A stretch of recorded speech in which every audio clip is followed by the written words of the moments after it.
A very good evening. Thank you very much for choosing GHOne TV. My name is Kweku Temeng. Well, it's always a delight joining you with the latest happenings throughout the country. Tonight is no exception as we bring you up to speed on all the latest happenings that you're looking forward to. Just before we do so, let's look at some of the top stories that we have for you tonight.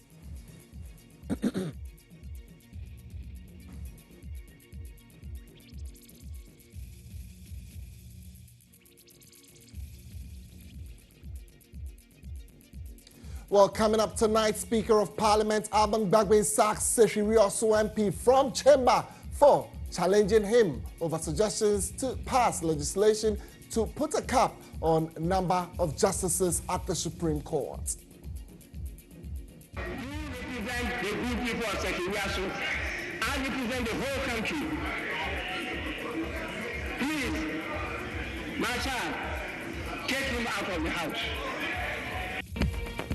Well, tonight we'll take you to Parliament and bring you the details. Also coming up tonight, police on heels of absconded Paralympians as Ghana Paralympic Committee discounts claims of its members being involved in the case.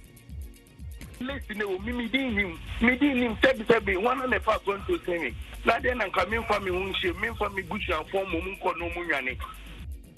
Also ahead, members of SITAC discounts claims of payment of their arrears as they accuse government of attempting to undermine the authority of the National Labour Commission by allegedly twisting information. Well, they have warned government against any attempt to freeze their salaries. Not until the employer complies with all the outstanding arbitration award by the NLC, the union shall never call off its ongoing strike action. Tonight we'll bring you business as informal sector workers call on government to expand existing loan schemes to cover more people in their group. We found out that the 4 worker groups are spending, have concerns with food, transportation, and also education. There are other important things on the rent, social for we speakers, and also data and utilities. Well, so tonight we have these stories as well as bringing you up to speed on the latest from our world of sports and ensuring that we'll bring you some entertainment news tonight. Be my guest within the next 1 hour as we bring you nothing than the best of news in the country and beyond.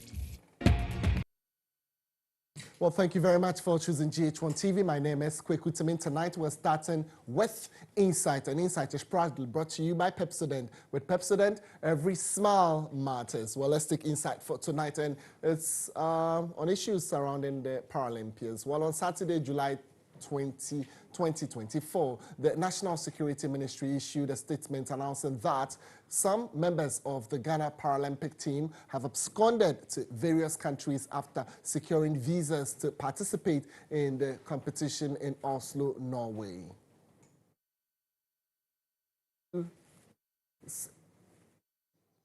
All right, so this issue sent the sporting fraternity into a frenzy as social media erupted with many questions being asked by Ghanaians. Well, in a swift response, however, the Ghana Paralympic Committee discounted the claims by the Ministry of National Security. Well, according to the committee, the abscondees are not members of the Ghana Paralympic team. Well, my colleague Benjamin Yamo is joining me now. He's head of sports desk, and he joins with the details. Benjamin, thank you very much for your time tonight. Thank you very much, yes, Kweku. you would want to get to the tail of this, and you've been following this particular development closely. Can you give me and my viewers a clearer understanding of what exactly is happening when they say the Paralympians have absconded to various countries?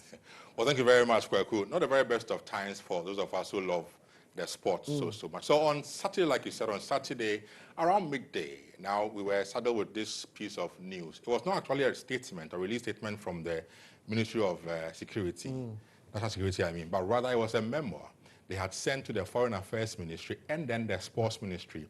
That some way, somehow, got itself into the Ghanaian media domain. So we all picked it up and have to follow up and get some details. So in that particular memo, there was an indication that some Ghanaians who had traveled in the name of being Paralympians to Norway, Oslo, for a marathon event meant for Paralympians, had gone to Oslo in Norway somewhere in April of this year, so about 2 months ago, April of this year. But when they got to Oslo in Norway, they did not register for the event. Some way, somehow, they all dispersed. Unfortunately for them, the coach, and I have a list, if you can see the list behind us on our screens, this is the list of persons, 11 of them, who took part or who traveled from Ghana to Norway for that said marathon event. Number one on that list, if you can see the name where is George Jemfi Jesse, deceased. He unfortunately collapsed in Norway and passed out. So he is deceased. Then what triggered the whole reaction and all of this is that a gentleman, number 11, by name Nana Enchi, was arrested on the borders of Norway and Sweden, trying to cross on a train, on a one-way ticket into Sweden. That triggered because we have all these details of persons who have come in. So they asked themselves, why would a Paralympian athlete from Ghana who is in Norway to partake in these games be on a one-way ticket outside of Norway? Not even to come back and participate. It was a one-way ticket, which meant that when he exits Norway, he's not coming back. So it triggered this, and one thing led to the other. They came out and reached out to their embassy here in Ghana, which of course meant that they also had to liaise with the National Ministry of Information, the Security Ministry, and this list came out. So if you can see the list on our screens now, these are the 11 persons who traveled and absconded. Of course, minus George Jemfi Jesse, who is deceased as we speak because he collapsed and died unfortunately. But the other 9, because Nana Enchi is arrested, the other 9 are unaccounted for. So this is how it all started. Now, so the news was that then what happened to the National Paralympic Committee? Because they then sanctioned this trip by these supposed Paralympians. Now, on Saturday, a response came from the president of National Paralympic Committee, Samson Dean. Let's take a watch and listen to what he had to say in response to this when it came out over the weekend. Never has the MPC Ghana, never have I signed any letter for and on behalf of the Ghana Paralympic team, and never have we or any of our assigns or officers of the Ghana Paralympic team or the MPC Ghana have applied for a visa at the Norwegian embassy. What you have seen in the media, it's a forged letter by some group of people who are into disability sports development, and Neste Foundation. And Neste is a person with disability, an amputated person who engaged himself in forgery of documents with a former Ghana Amputee Football Association Secretary General with name Theodore Maule Viwoto, who have since, on the 18th of July, been suspended indefinitely by the MPC Ghana. So that was Samson Dean, who's the president of the National Paralympic Committee, and his response clearly distancing the committees, themselves, from this particular move. That didn't end there. They also released a statement that's indeed what's similar to all the things he said in the video. You can see some of the excerpts of that statement behind us, and this is coming from them. Then, one thing that happens is that whenever a team is leaving this country to rep the country in a sporting event, one body that is key in all of this is the sports ministry. So the ministry had to also respond, because what role do they play in facilitating these guys to travel from Ghana to Norway? Now, interestingly, from the statement released by the sports ministry, they indicate that they had no idea of any such persons embarking on such a trip to Norway in the name of Ghana for sports. So if you can see in the statement, and I want to go through a statement now, it gives a backdrop of how the attention was drawn to the whole publication from the Ministry of National Security and all of that, about the absconding, athletes or Paralympians, as you all do know. Let's go on from there. I want to get to the details of where it is they state that they had no hand in all of this. Now, this part gives us the procedure with which the ministry facilitates sporting agencies to secure visas for sportsmen and women in Ghana who want to travel. So they have to go through the ministry with them to give them a cover letter to the from Foreign Affairs Ministry, then to the embassies for the visas to be procured and given the athletes or the sports persons. That's how it is done. Let's go on to the next one. In regards to this particular issue. Now, in a Norwegian incident, like you can see there, the Ministry of Youth and Sports did not receive any communication from the National Sports Authority nor the National Paralympic Committee on the said competition, and therefore was unaware of the participation of the Paralympic team in the marathon that was held in Oslo, Norway. Now, we wish to state that we are actively working with the relevant authorities to investigate the matter, to ascertain the issues surrounding the incident, and necessary sanctions would be brought to bear on all parties found culpable in this matter. That's the ministry's point. Now, when you're listening to Samson Dean speak, he mentioned two people who indicated were the ones responsible for these guys who left Ghana for Norway. He mentioned one, Ernest IEC, and another gentleman. Now, Ernest IEC has come out, has given an interview to a star station here in Accra. Let's listen to what he had to say in relation to whether he is the one who organized this whole trip for the Paralympians or otherwise. And no question apply visa.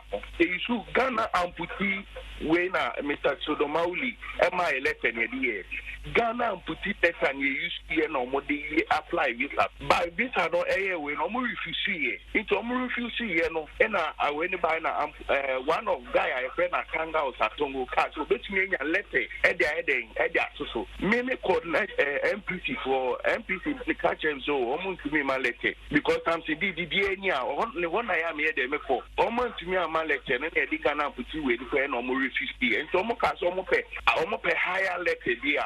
Ombesi dama visano. Enti hono na refuse by na tongo ka benya lete. Eya simuno unse obi ni mobi, obi si ni mobi.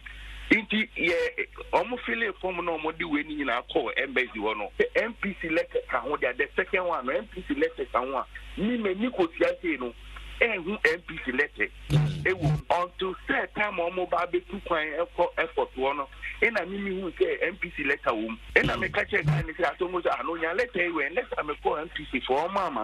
Into a banny, almost the bar. And I mean, for me, it's almost a chodo, I'm on share MPC letter. Now it's to make us if you be mobile, fine. And one to Mr. Campidi, a chance of no friendly, no friend, Mr. Joe, or conference, and may expect the moon at Treno. And not say so, I don't go near bed any, and so I can't say that it's one not no man way, because listen, me him, Sebi, one and a half going to say me. Not then I'm coming from me, who she mean for me, Bush and form Munko no Munyani. So that's Vincent, one of the named persons by Samson Dean as being the ones who organized this whole trip. And from what he said, he admits that he was part of the people who organized it.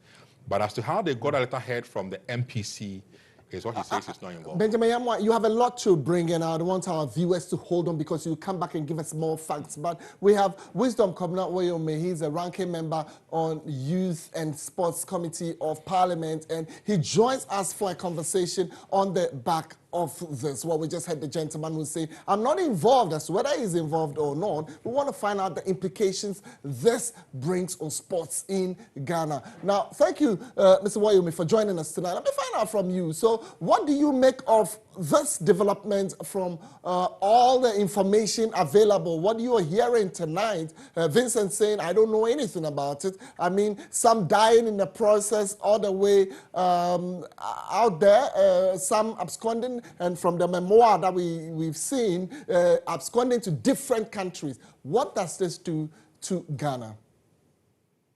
But, thank you very much.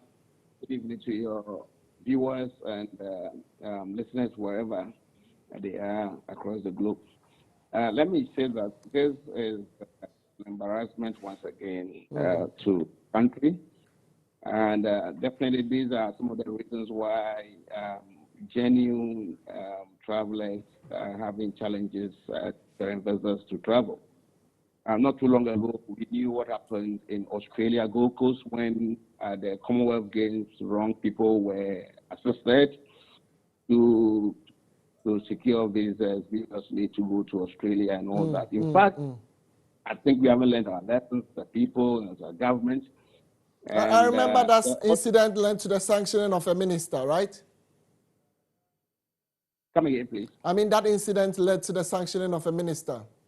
Definitely. You were very much aware that led to, but you know, we still do not know the full disclosure of the investigation that was carried out. Okay, let's stay on and today's for us, we subject. get to know the way forward to forestall the happenings again. Here we are, this reoccurring. And these are federations that are expected to be operating at the National Sports Authority. And every communication, whatever, are done on the strength of at least being affiliated to the National Sports Authority.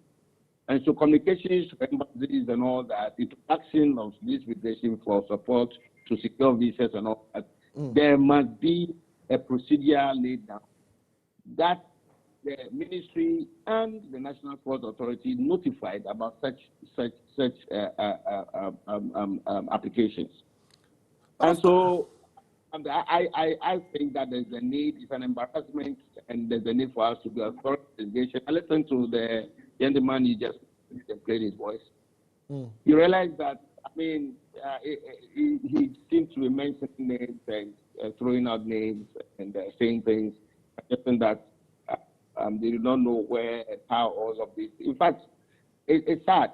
Wherever the name Atongo is, wherever he is in the world, we should look out for him to come in and answer how he got those letters. But on the international front, I'd want to find out locally, I mean, in the sports fraternity, I mean, so long as sports is concerned, you are a ranking member in parliament. The ramifications for these developments, I mean, what do we suffer so that for everybody listening tonight, they wouldn't just take it as, oh, they went out there and managed or tried to find a better life. Does this have implications on us?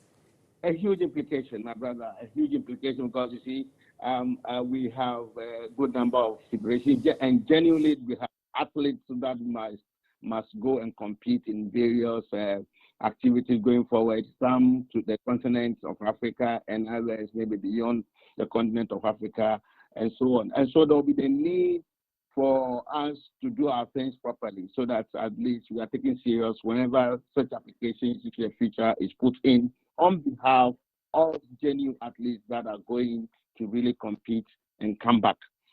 When it happens, like, it blocks the chances, because then you will have to go and have to maybe, you know, I mean, they will need supporting documents, guarantors, etc. And you know what I'm talking about.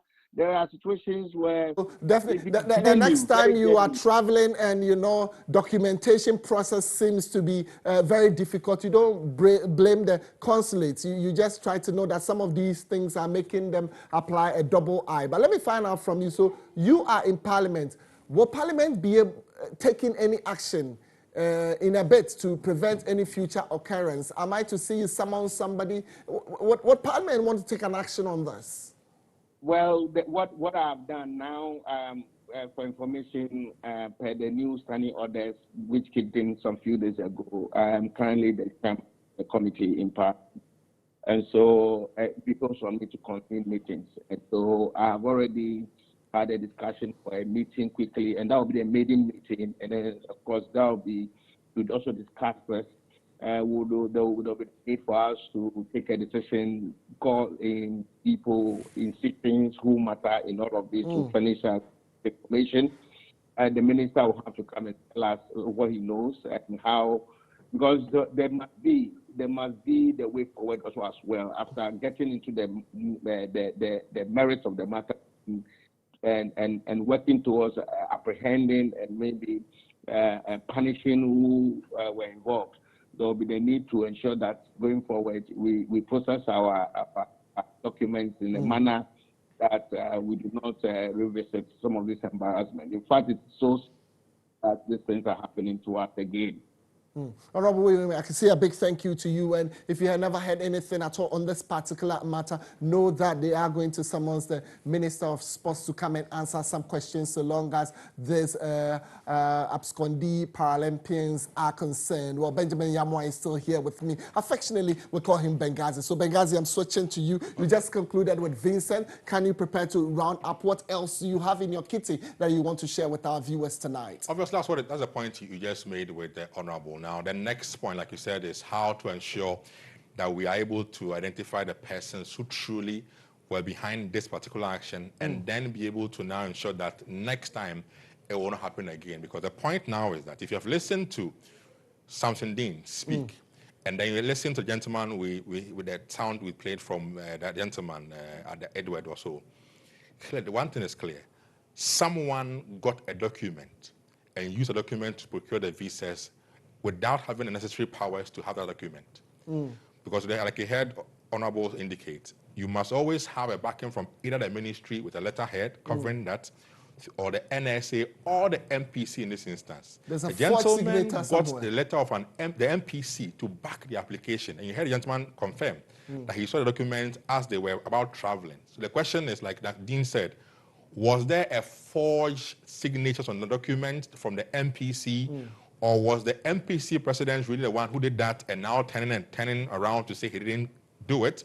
We need to find all those details, and it can only come from the investigations that are being carried out. So we are told that the police are involved in this. So we are waiting on the Ghana Police Service and the National Security plus Parliament to come through with whatever findings they will make out of this. And then, of course, our folks who are out there as well, we need to bring them back. You know who I want to add? Plus Benghazi, because you are not going to rest. We'll always come to your desk for more information on this particular development. You can trust Benghazi and his team on our sports text, definitely bringing you up to speed. And Atongo, your name has been mentioned. Wherever you are in the world, please surface and show how you managed to get that letter. But I'll do for Inside 4 tonight, but I'm not done with the bulletin at all. However, I'd want to appreciate Pepsodent for making it possible for us to bring you Inside tonight. When we come back, we're bringing you some more local stories to stay.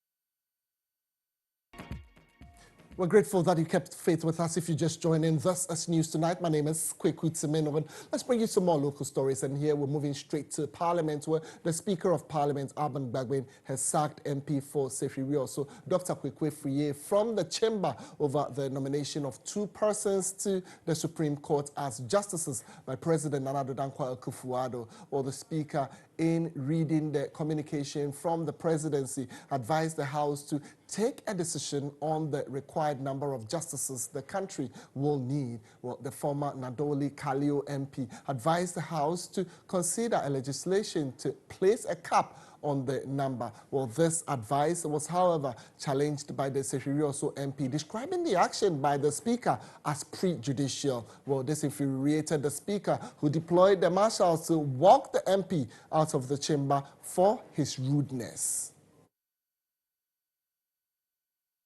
To remind us of the things that you said. Thank you. This is a completely rude remark, and I can send you out of the house now. It lies in my authority to do so. You represent the good people of Sekiwiaso. I represent the whole country. Please, Marshal, take him out of the house. Marshal, take him out of the house. I will not tolerate such disrespect. It lies in my mouth.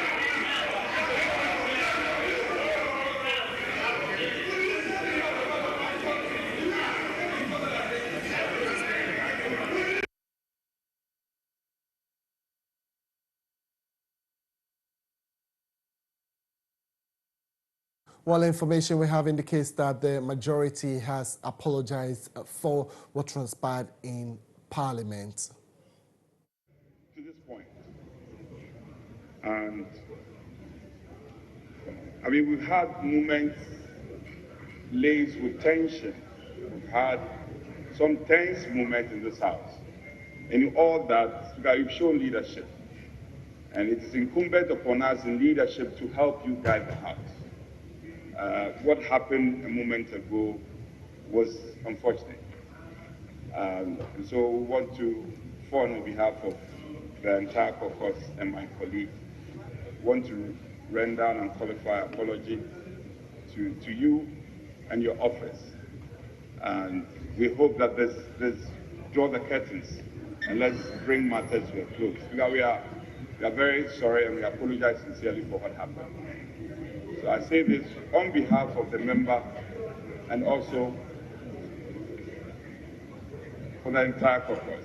We are sorry. Thank you so much. Well, within the coming days, we will stay on the subject some more. But let's stay in Parliament still as ahead of the presentation of the mid-year budget on Tuesday. Players in the manufacturing and services industry have been sharing some expectation of the provisions made by governments for their industry. Well, one key area is the country's tax regime, which players have described as too much. Well, President of the Hoteliers Association, Dr. Edward Aka Nyameke, wants some taxes removed. Well, he is hoping the COVID-19 levy will be scrapped. Especially with regards to the local currency. When that happens, you are able to predict prices become stable in the market, turnover will increase, and all that will be able to service our debts, both local and abroad. And so it is very crucial to stabilize the local currency so that people, businesses will not collapse as a result. And that's why the stability that we are experiencing now, we should do everything possible to stabilize it, or if possible, make sure that the city gains some value again, so that businesses can have the ability to grow. In the year 2022, when we incurred a similar depression because of the depreciation of the cedi, we lost about 52% of our capital. And now from the year 2024, beginning of the year till today, people have lost about 30% of their, almost 30% of their working capital because of the depreciation of the currency. So the effect is very high. When it happens like that, prices of goods and services also go up, because the duties that we pay also go up, because you know the duties are all benchmarked with the exchange rate. And when the rate goes up, it means that we have to pay a lot more duty, prices of goods become expensive, and then the consuming public ability to buy the volumes that they have to buy is also affected. Well, so just gone by is the GHOne president sharing some of his concerns ahead of the mid-year budget review, and it's not the president of the Hoteliers Association. So GHOne in there sharing some of their concerns. Ahead of tomorrow, we'll be bringing you some of these interviews, and we'll be touching on the various stakeholders and players in the nation's economy. We'll be bringing you details. We should be that official station that will be bringing you all the details that you'll be looking forward to during the mid-year budget review by the finance minister. Well, in other stories tonight, members of the Colleges of Education Teachers Association have discounted claims that they have been paid some 199 million cedis as arrears by the government. Well, the association, at a press conference in Kumasi on Monday afternoon, accused the Ghana Tertiary Education Commission and the Ministry of Education of attempting to undermine the authority of the National Labour Commission and also twisting information to misinform the public. Well, they are warning against any move to illegally freeze their salaries due to the strike they are currently embarking on. The union wishes to notify the employer that not until the employer complies with all the outstanding arbitration award by the NLC, the union shall never call off its ongoing strike action.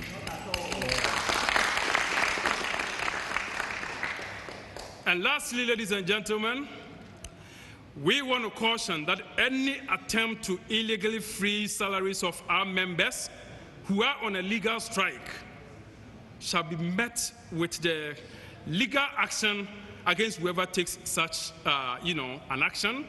And we shall also meet it with all the protestations and all the rights and privileges that the 1992 Constitution grants to CITAC members and our citizens of Ghana to fight against injustice. CITAC will no longer tolerate injustice against its members because Ghana is a peaceful country governed by the rule of law.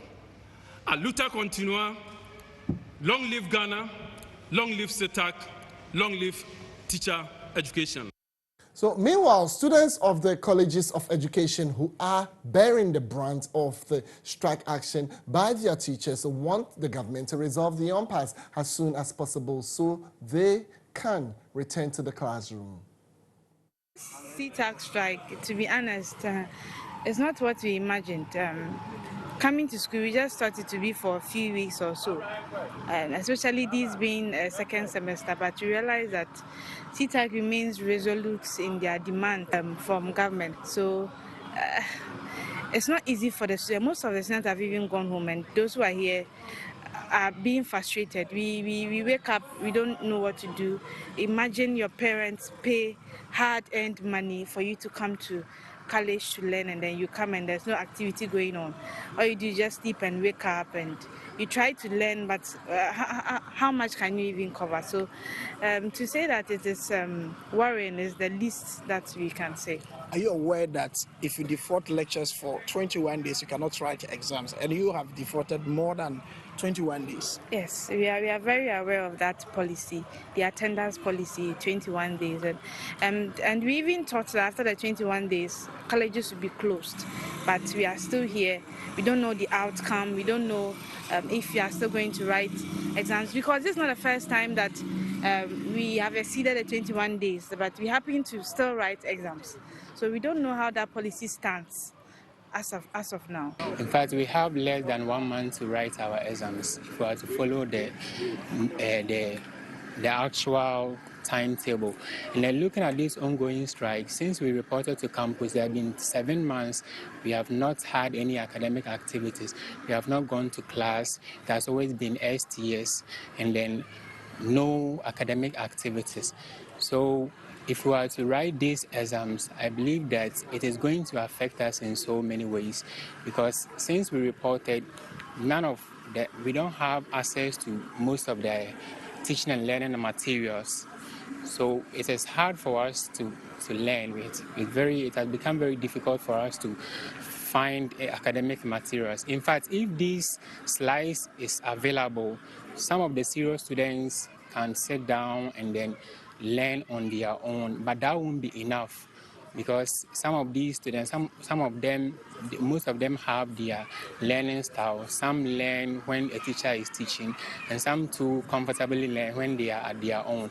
So if we are to write these exams in this condition, most of our students is going to fail. So this is going to affect us a lot.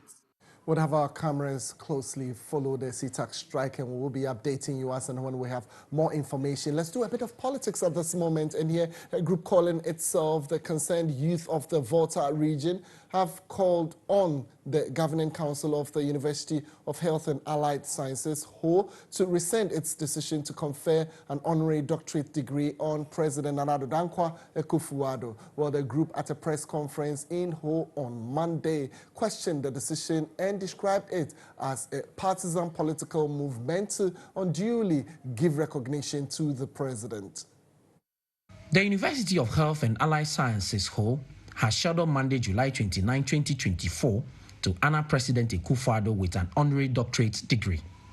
The decision to honor the president, according to a press release issued by the university, is in recognition of his exemplary leadership in making science education more accessible to Ghanaian families through the free SHS policy and the prioritization of STEM education in Ghana.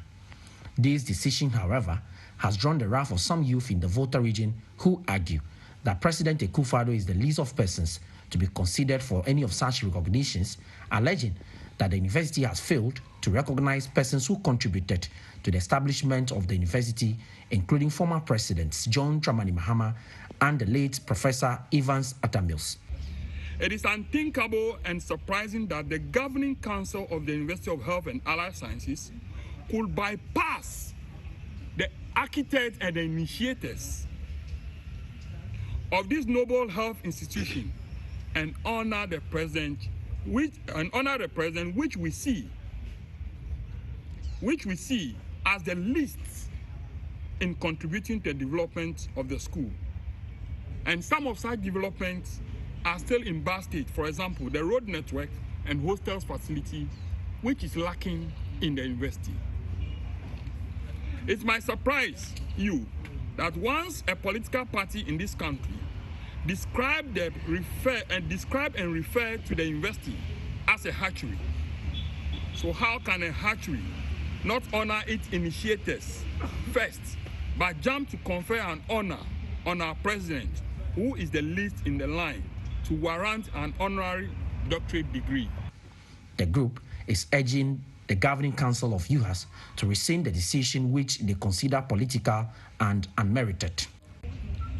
We see this as a political celebration, a partisan political celebration hiding under the governing council to honor the president.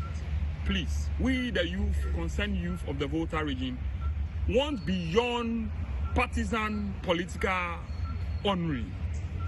We want to be part of the honoring celebration, to honor the president. By this, we are at this juncture calling on the Vice Chancellor and the University Governing Council to, as a matter of urgency, withdraw the proposal of conferment. They threatened to demonstrate if their call is not heeded to by the university's governing council. Well, we'll do more political stories and hear the chiefs and people of Wichao in the Wa West constituency of the Upper West region have promised to vote this time for the candidates of the MPP due to the party's sustained commitment to the development of the area over the years. Well, Naimoru Nandom Guma, the second paramount chief of Wichao, gave the assurance while welcoming Dr. Mahmoud Baumia to his palace on Monday, 22nd July 2024. Well, the MPP flag bearer was in the palace as part of his constituency-focused nationwide campaign tour, during which he engages with traditional authorities, religious and opinion leaders, or the youth and all facets of society to shed more light on his vision for Ghana's future. Your Excellency, under the MPP leadership, several developmental initiatives have been rolled out nationwide. These initiatives have made life bearable to a large extent for all Ghanaians, of which the people of Wa West are no exception. The visit will definitely be remembered forever, with a simple reason that you are our beloved son who has shown us respect by coming to officially announce to us as your parents that you are vying for the position of the presidency of the Republic of Ghana. You are assured of our constant prayer and blessing on your journey in becoming the next president of the Republic of Ghana. Your Excellency, MPP government since 2024 has given us a lot of developmental projects in the district. These initiatives include: 1. The Wa West district was created by the MPP government in 2004. The MPP government has given us the biggest project, that is the Agenda 111 project. The MPP government have also given us few duck houses and dams, that is the One Village, One Dam initiative. The district has also received some few road constructions. The free senior high school program is also in progress. School feeding program are all beneficial to us, and for which we would ever be grateful. Well, the Mankralo of the Mepe traditional area, Kweku, Negu, the 6 has called on the government to put proper measures in place to make sure another flood that's not okay in the area when the Akonsombo Dam is spilled again. Well, his worry follows an announcement by the VRA that there is going to be another spillage of the dam 2 weeks ago. Well, he wants the government and the VRA to learn from the last incident and take preventive measures to make sure that disaster does not recur. Well, he made this statement at the media launch of the 68th Mepe Afenoto Festival here in Accra. This year, we have heard another sad news that there's going to be a possible controlled spillage. Then we ask ourselves, what lessons have been learned from last year's flood? What measures were put in place to prevent future floods? Last year I said this, that committees should be set up to investigate and plan future spillages, of which nothing was done about it. As of now, VRA has not come out to issue dates of possible spillage. So we are still sitting and waiting, and we don't know what will come tomorrow. We plead with the government and VRA that they should learn something from what happened last year and put proper measures in place. Even if they will spill, they should spill it gradually so that we don't go through what happened last year. While management of private schools have decried high inflation and taxes leading to the high cost of teaching and learning, Mark Day, the general manager of Dex Educational Institute, says as private schools begin to recover from the devastation experienced at the height of COVID-19 pandemic, it would be prudent to work in a favorable economic space as the current harsh situation is eroding their potential gains for expansion and growth. Well, he made these comments during the school's 50th anniversary ceremony. Established in 1974 with just 12 pupils, Dex Educational Institute now boasts of over 300 pupils with modern infrastructure and the use of cutting-edge technology for quality education. Highlighting operational challenges in an interview with GHOne News, Mark Day, the general manager, bemoans the high taxes in the sector. Profits currently in the business is very tough because of the taxes and the rates that we have to pay in the private sector. In Temeng, for example, we sit here, we've got ground rents to pay for this property that despite the land belongs to us from TDC, you have to pay ground rents, you've got to pay property rates, you've got to pay business operating rates. And we are talking thousands, we are not talking hundreds. There have been so many challenges. I mean, different syllabuses being changed at various times across the board had made it a bit difficult for us. We have to adapt to new syllabuses, new trends. Delivering his address, MP for Efiduasi constituency, Dr. Nana Eyu Afriye, urged private school proprietors to present a formidable front to influence policy decisions that serve the common interests of both the government and the private sector. Frequent changes is not the best, and for me, I think that we should listen to it in good faith.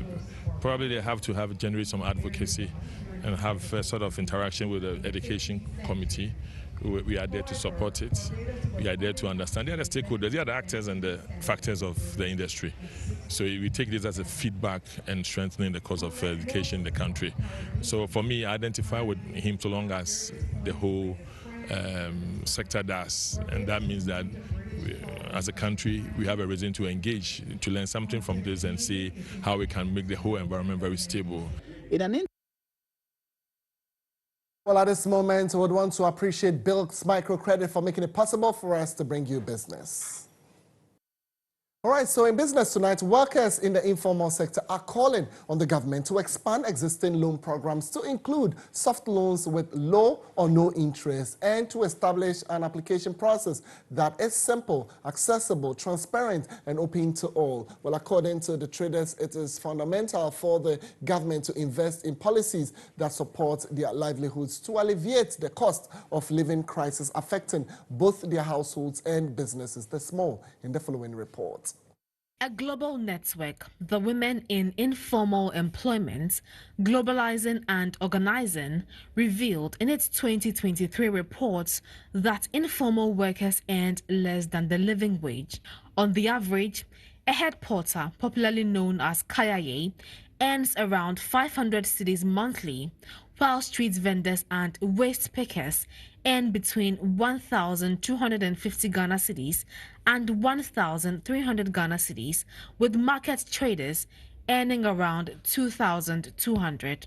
The earnings, however, come at a great risk for these categories of informally employed persons who face challenges such as high levels of economic and financial risk, job insecurity, and harassment by local authority. GHOne is therefore recommending investment in policies that support their livelihood. We found out that the 4 worker groups are spending, have concerns with food, transportation, and also education. There are other important things on the rent, social for waste pickers, and also data and utilities. For food, many of the workers that we spoke to, almost 60% of their earnings going to cover food. Though the government has, through various programs, extended credit facilities to traders, accessing them is difficult. In this regard, they want the government to put in place an application process that is simple, accessible, transparent, and open to all. I think the formality should be reduced. So many things should be reduced. Because if you ask a market woman, what is your date of birth? Somebody will tell you, wait, I'm going to ask my husband. So if the form has got so many, so many questions and answers, at the end of the day, you see that we waste all our time on the questions and answers, and we lose focus on getting the money. GHOne in the report also urged the government to upgrade market infrastructure in partnership with market traders organizations to improve lighting, drainage, security, and childcare facilities. In other business stories tonight, President Kweku is urging African leaders to invest more in empowering women and children in order to build a more resilient and prosperous communities. While addressing the gathering at the launch of the Arab Africa Financial Consortium and the 50th anniversary, the president said the empowerment of women and children, not just a matter of social justice, but also a significant factor in economic growth and societal resilience. The Arab Bank for Economic Development in Africa is a development bank owned by the Arab League to provide development financing to African countries. It was established pursuant to the resolution of the 6th Arab Summit Conference at Algiers on the 28th November 1973. 50 years on, the Arab Bank for Economic Development in Africa has supported African countries in implementing hundreds of projects ranging from healthcare, education to infrastructure development. The 50th anniversary celebration also served as a platform to launch the Arab Africa Financial Consortium, which is meant to mobilize funds to aid more development projects on the African continent. Addressing the gathering, President Nana Akufo-Addo commended the Arab Bank for Economic Development in Africa for its continual support to the continent and urged African countries to invest more in empowering women and children in order to build resilient and prosperous communities. Empowering women and youth is necessary for attaining sustainable development and inclusive growth. Women and young people are the backbone of our societies, and their active participation is crucial for our progress. It is gratifying to note that PADEA has supported various initiatives aimed at empowering women and youth, from microfinance programs to entrepreneurship training. However, there is still a significant gender gap and high youth employment in many of our countries. We must take bold and decisive actions to address these issues. He called for stepped-up efforts to remove trade barriers and harmonize regulations. The Africa Continental Free Trade Area, AFCFTA agreement, which seeks to group in a single market 54 countries with a combined GDP of some 3.5 trillion United States dollars, and whose secretariat Ghana is honored to host, provides a powerful vehicle for achieving this objective. To reach this goal, we must work together to remove barriers to trade, improve market access, and create an enabling environment for investment. This includes harmonizing regulations, enhancing infrastructure connectivity, and promoting regional integration. The chairman of the Arab Bank for Economic Development in Africa, on his part, assured African leaders and financial institutions that his outfit will do everything within its mandate to ensure the objective of overseeing and promoting Africa's rapid development within the next 50 years and has been achieved. I can confirm that BADIA will spare no effort in ensuring this consortium succeeds in realizing the vision of Arab-Africa financial institution collaboration and coordination for leveraging resources for the continent. Well, we'll say a big thank you to Bills Microcredit for making it possible for us to bring you business. You're looking for a loan? Look at Bills. That's about it for business. Up next, we're bringing you some entertainment on GHOne.